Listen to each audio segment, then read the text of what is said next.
Bon, aujourd'hui on va faire un pain qui est selon moi largement pas assez bien représenté en supermarché, alors qu'à la maison c'est tout simplement trop bon.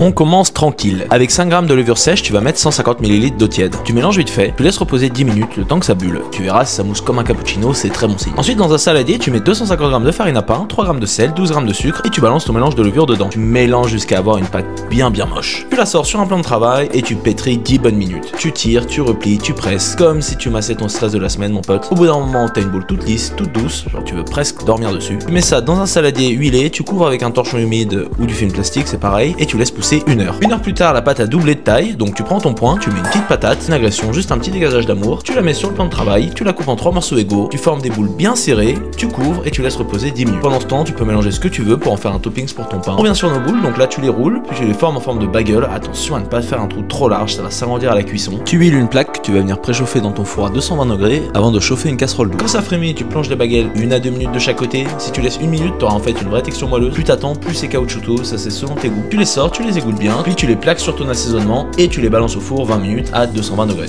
Quand ils sortent, ils sont dorés, bombés, croustillants, moelleux. T'as fait des vrais bagels, mec. De là, tu peux t'amuser. Moi, je fais simplement un peu de fromage frais sur mon fumé, mais tu fais absolument ce que tu veux. Je recommande de mettre quand même des crudités et t'auras plus jamais envie d'en acheter au supermarché. Voilà, j'espère que cette vidéo vous aura plu. C'est tout pour moi et on se retrouve bientôt pour une autre vidéo.